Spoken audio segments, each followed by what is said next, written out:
and welcome to the Sequire Spotlight. I'm Kamal Fisher, the VP of Platform Services for Sequire Shrex, also the host of the Sequire Spotlight, which brings you up-to-date market news as well as highlighting some of our favorite companies. With me today, I have James Zhang from Sincerity Applied Materials Holdings with the ticker on the OTC markets, SINC. We're speaking with the CEO today. Welcome, James. Thank you. Thanks for having me here. Wonderful having you. Right off the bat, please tell us what Sincerity Applied Materials Holdings is all about. So in Sincerity, we do engineering plastics. It's not the plastics bags we normally see. They're all called they're normally referred to as general plastics.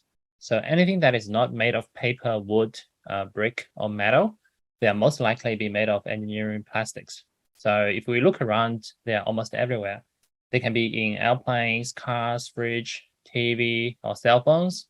But before they were formed into that specific shape, as we can see, they were all little plastic pellets, like little plastic beads in the rice-looking form. So they were waiting to be modified with all sorts of functional properties into it before they can be molded into that shape.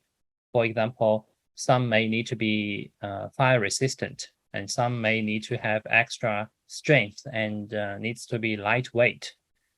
And some may need some specific colors. So, and that is what we do, making the material a perfect fit for the final application. Wonderful. What is the final application, just for our viewers to get a full grasp of how this all pieces together? Yeah, so the final application, let's say, look around you. If you look at the keyboard, the main body structure, like the key caps and the shells and the inner, even circuit board, most of them are made of engineering plastics. And the keycaps and the body needs to be different because they serve a different purpose. And the color could also be different. Like your keycaps might be black and some others might be white. So they intuitively, it might sound the same, but if we look into it, there are so many different properties we need to fine tune before they can be selected for this specific keyboard. And the process is much more complex when it gets to the car interior of the automotive industries, like car dashboards, all the buttons, handles, everything. Wonderful. Sounds very detailed. Tell us more about the technology, if you will, please. So the technology is it's a very big topic because I'll give you an example. Let's say in the EV industry, which is transforming the entire automotive industry at the moment. So first, to make it safer, we need it to be flame resistant, and most of the material should not catch fire. And in case there is a fire, they should be able to be self-extinguished without the help of any other intervention. Right. So just to solve that part, the material needs to be modified so they have that ability to self-extinguish. So the technology then gets involved with lots of selection of different fire retardants and how they are going to mix and how they work together, because each material is different. And most of the engineering plastics, naturally, they can burn because they're made of carbon and hydrogen molecules. They can be pretty reactive unless there is specific additional additives to be blended into the material to make it fire resistant. But that is not that is just the basics. And then on top of that, for the EV to be more efficient, you need to be lightweight, and yet still strong enough. So a lot of additional agents and chemicals needs to be blended in to fit in that specific purpose. And on top of that, then the next thing you think about is what sort of color and what sort of surface texture you are going to trying to achieve, and what is the best combination to make that happen. And then while you are designing the whole thing, you also need to take into consideration how the manufacturers is going to process this actual material, so it can be easily and in a mass production scale to be made into that specific form, and with mass production efficiency. So the whole combination of everything that is involved is the technology involved to make it work perfectly for the final application. Wonderful. I want to know about the potential waste management of this kind of product. Is there a big component of that? And what steps would you typically take to ensure that this is all, sustainable and, of course, friendly to the environment? Yeah. So that is another key difference between engineering plastics and general plastics, because with general plastics, it goes when, for example, plastic bags, when it's used, the end user dispose them. So some will go into the landfill, some will go into the recycling. So that part is almost out of control. Right. But for engineering plastics, because like you can't really dump your car anywhere. You can't just throw a fridge into the landfill. So there are a lot of well-established process to get the material recycled. And in fact, maybe 10, 15 years ago, trying to use recycled engineering plastics was kind of a negative towards the quality of the finished product. But in the recent days, we see more and more demands requesting a certain portion of the recycled engineering plastics to be mixed into the finished product to demonstrate there is a consideration of sustainability in our whole process. So we see more and more recycled material to be used and specified by our customers. Excellent.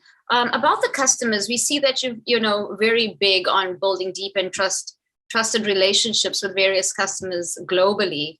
Can you speak a little bit about those relationships and how you see you growing in terms of B2B business models? Yes. So the engineering plastic business is mainly in China, but we do have overseas global customers. For example, and almost 100% of our customers are B2B relationship, because end users, normal consumer, they won't have a need for the actual pallets. They don't process those material. It's always become part of the finished product. So we are always dealing with manufacturers of the final product. And so for China itself is a very big global supply chain. So a lot of factories over there, and we are very close, geographically very close to them. So it's very easy to work with. But we also deal directly with customers from US and New Zealand and Australia. Australia is not so much because they don't have a very complicated manufacturing industry here. But in America and Canada, we do have customers who's like currently designing EV charging stations, and the other one is air purifiers. So they will find our materials through their database and specify our material, and the final delivery location might still be somewhere in China or wherever their processor is. But we also, through that channel, we also establish a direct relationship with overseas customers. And a big move towards global expansion is we're going to expand and looking to set up especially a US production center, because a lot of business is setting up their production center in US. So having a production facility in USA is also a very strategic move, which we will consider down in the next couple of years. So a bit about you, James, as the CEO, president, and also chair of the board for at least 4 or maybe just under 5 years. Why did you choose this space and how do you find yourself here?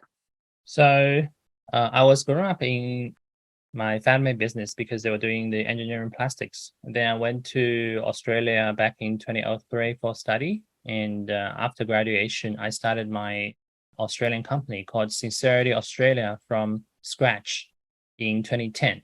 So that was focused on engineering plastics building applications like building roofing sheets, interior decorative plastic sheets for the building industries, and plastic packaging films. So over the years, the business supplied multiple large distributors in Australia and Europe. So in 2017, my Australian company did a reverse merger with SINC, and I'm now running the company as a CEO.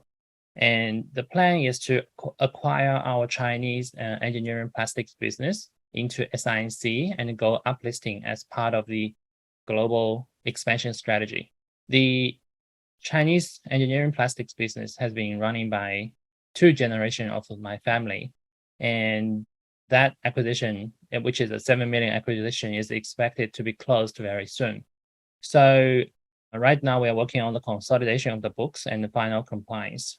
So that's where I am. Excellent. Tell me about the thing that you're most passionate about. I'm sure there's a few things, but what inspires you the most about what you're doing? So the fact that there is unlimited potential in SINC is where I can find my passion. So the reason I'm saying that is because SINC is in almost every industry: automotive, electronics, aviation, appliances, household items. You can name in the kitchens, you name it. If we look around, it's almost everywhere. Right. So that means unlimited opportunities to innovation and contribution to the modern civilization. Each time our technology moves forward, there is involvement in the material innovation.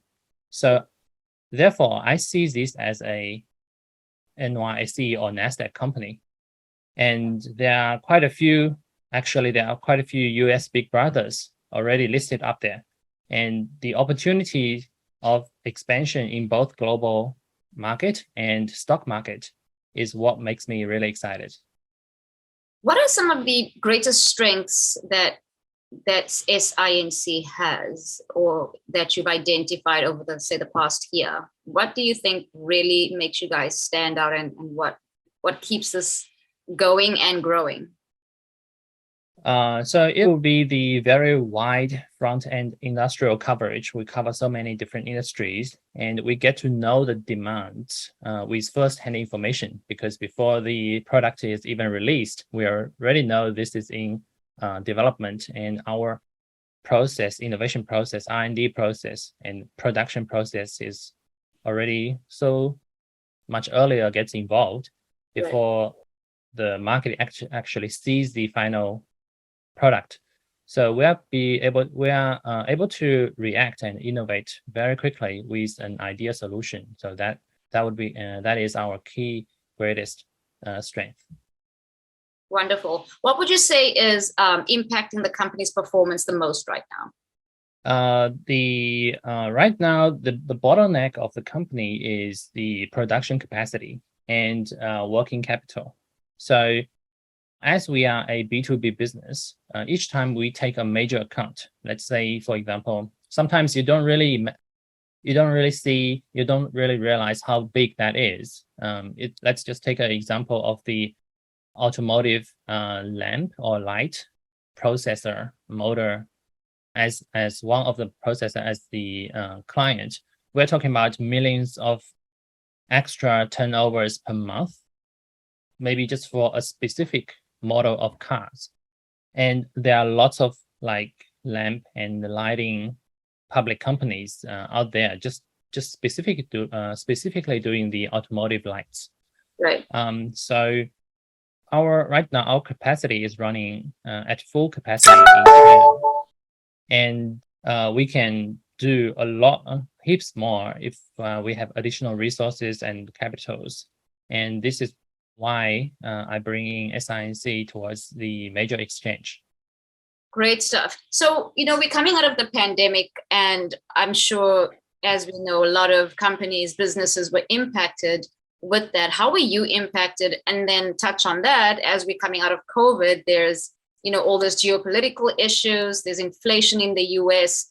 How is all of this impacting what you're doing and trying to achieve? So during pandemic, apart from some logistic challenges, global pandemic brings huge boost in medical demand, such as protective gears, testing kits, vaccine apparatus.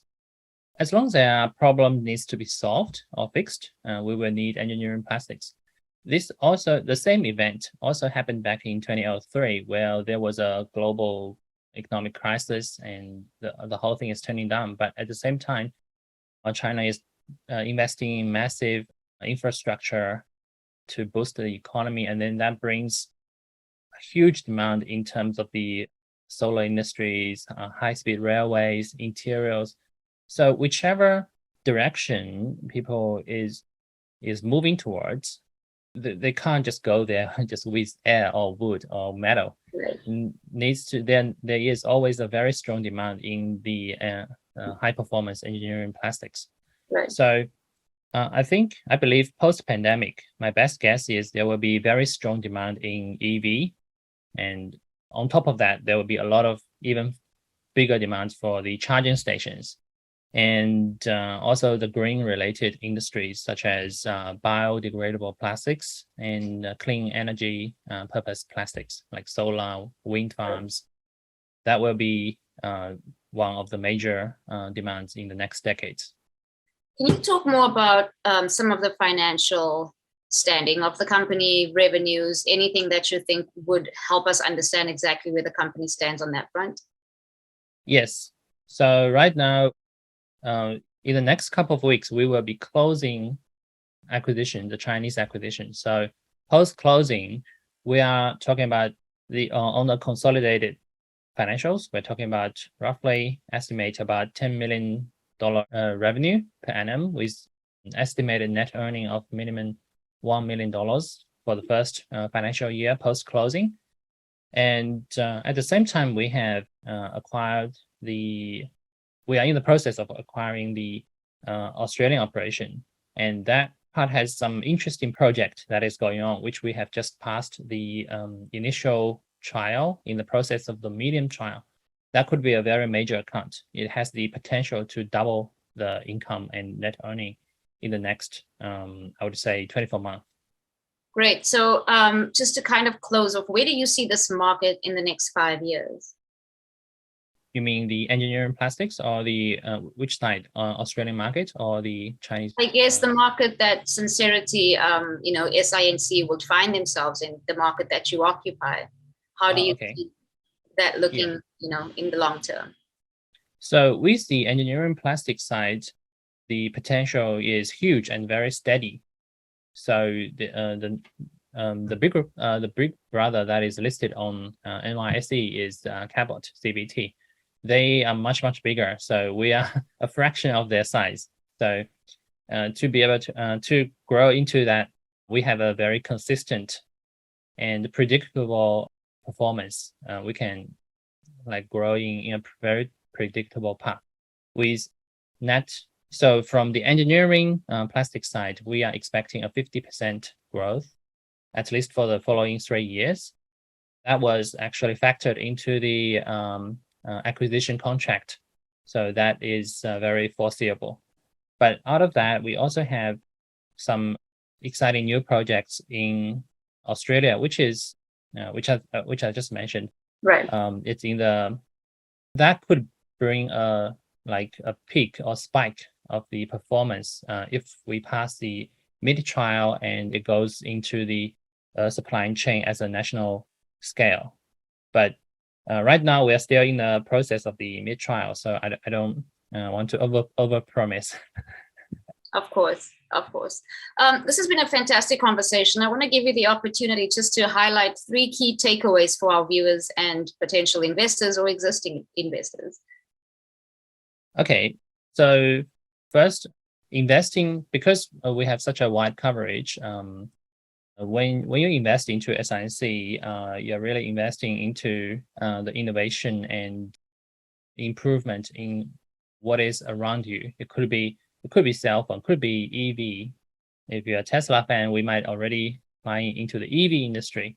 So that's what you are investing into. And secondly, right now, it's I would say it's a very good time. We also need your investment because as we are initiating our process towards the uplisting, we will need a lot of shareholders, and this early stage investment is very welcome and very helpful. And lastly, we are having new acquisitions coming along, and we are opening up new locations around the world. So over time, I think you should see us with more presence in different countries. Wonderful. Where can our viewers find more information on the stock, on the company, and anything related to that? So our website is sincerityplastics.com, and you can also find us on Twitter and also microcaps.com. That's right. So SINC is a very special client of Sequire Shrax, and we're looking forward to unfolding the story together with you. Okay, thank you. Thank you. You're watching the Sequire Spotlight. I'm Kamal Fisher. Stay tuned for more.